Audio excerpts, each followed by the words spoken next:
جی میں تو اسی لیے کہہ رہا ہوں نا کہ ماشاءاللہ آپ نے اتنی زبردست بات کی ہے، تو آپ تو اگلے سال جو الیکشن آنے والا ہے آپ تو اسمبلی میں بھی آ سکتے ہیں نا کہ کفن میں جیب نہیں ہوتی، کفن میں جیب نہیں ہوتی، انہوں نے کہاں پہ لے کے جانا ہے مجھے بتا دیں.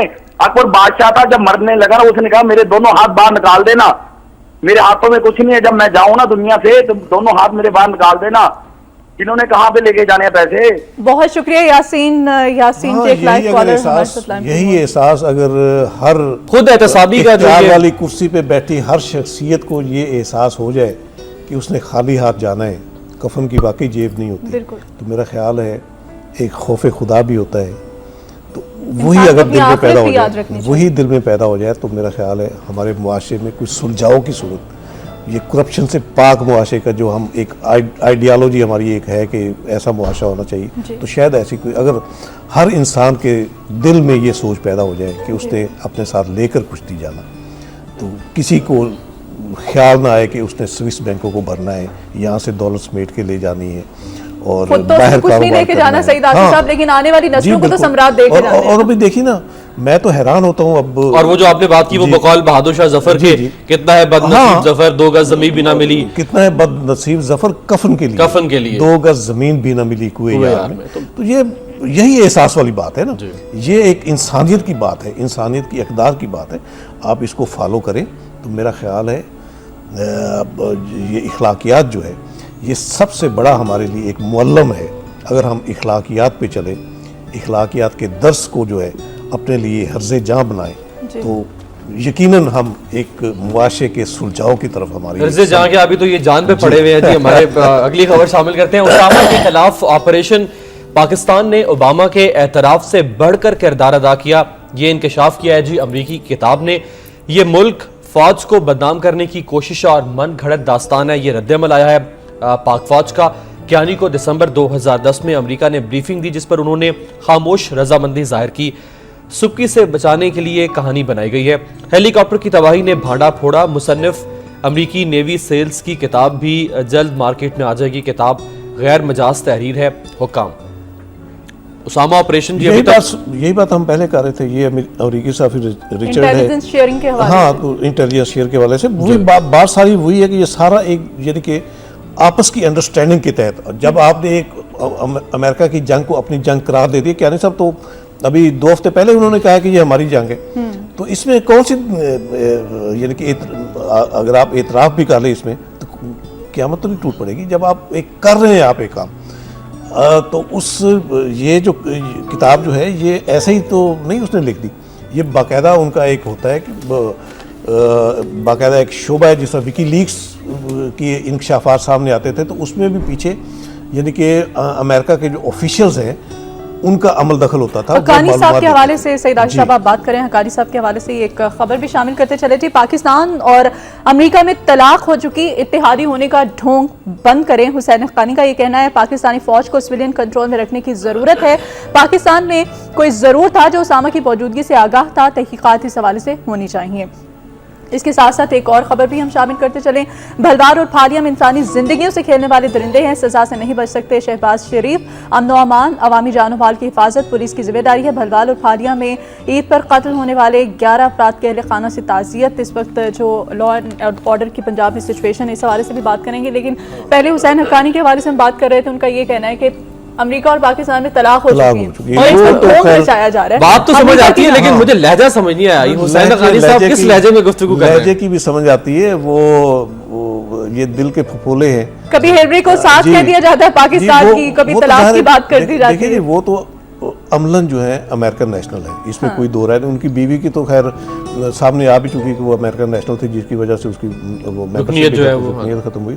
تو ان کے بارے میں بھی یہی ہے کہ یہ امریکن نیشنل ہی ہیں.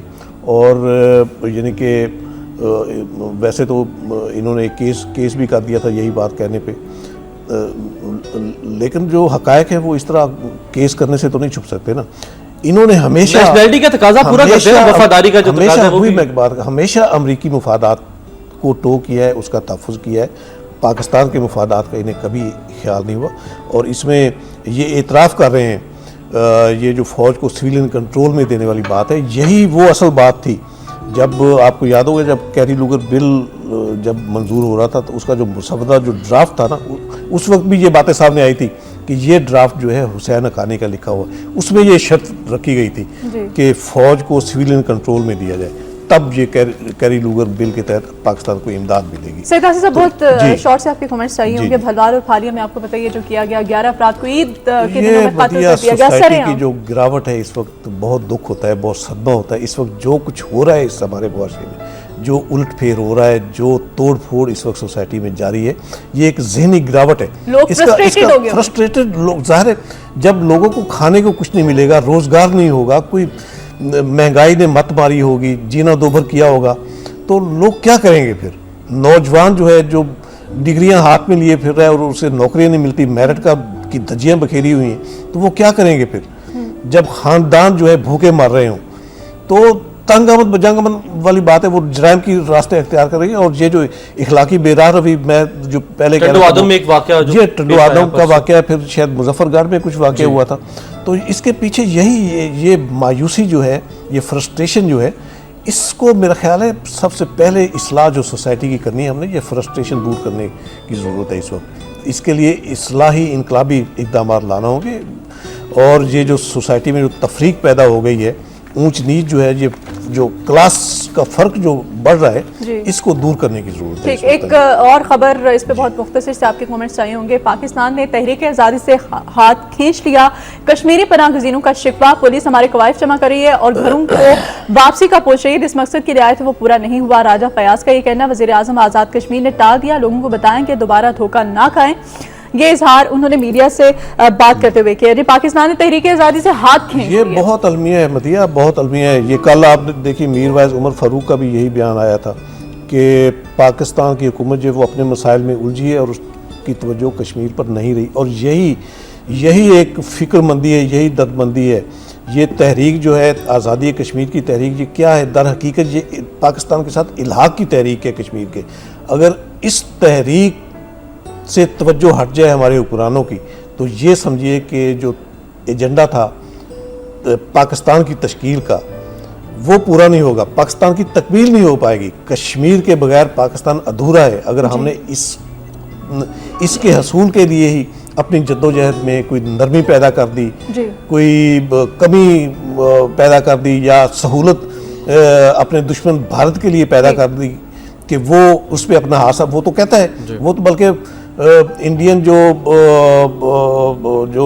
ڈیفینس منسٹرز تھے شاید، ان کا بیان آیا تھا لاسٹ ویک کہ ہمارے کشمیر کی کیا بات کرتے ہیں، پاکستان نے قبضہ کیا ہوا ہے، اور یہ ہمارے آزاد پاکستان نے قبضہ کیا ہوا ہے، پاکستان نے قبضہ کرنا ہے، وہ تو آصف صاحب پاکستان کا اٹوٹ انگ ہے کشمیر۔ یہ اگر یہ تشویش جو ہے نا کشمیری باشندوں میں اگر یہ سوچ پیدا ہو رہی ہے تو یہ بہت خطرناک ہے۔ یہ ہمیں اس کو یعنی کہ کول ڈاؤن کرنا ہوگا، انہیں مطمئن کرنا ہوگا، یقین دلانا ہوگا کہ پاکستان ان کی آزادی کی تحریک میں ان کے برابر کا شریک ہے، اور نو ڈاؤٹ کشمیر جو ہے وہ پاکستان کا ہی حصہ ہے انشاءاللہ، اور تاریخ بھی اس چیز کو ثابت کرے گی، اور ہم بھی اس کوشش میں آپ کے ساتھ شانہ بشانہ کھڑے ہیں اور آپ کے ساتھ ہیں۔ نیوز لاؤنج میں یہاں وقت ہوا ایک بریک کا، بریک کے بعد دوبارہ حاضر ہوں گے۔ اس کے ساتھ ہی سعید آصف صاحب آپ کو بہت شکریہ کہیں گے، آپ ہمارے ساتھ اسٹوڈیوز میں موجود تھے۔ بریک کے بعد دوبارہ حاضر ہوں گے، ہمارے ساتھ رہیے گا۔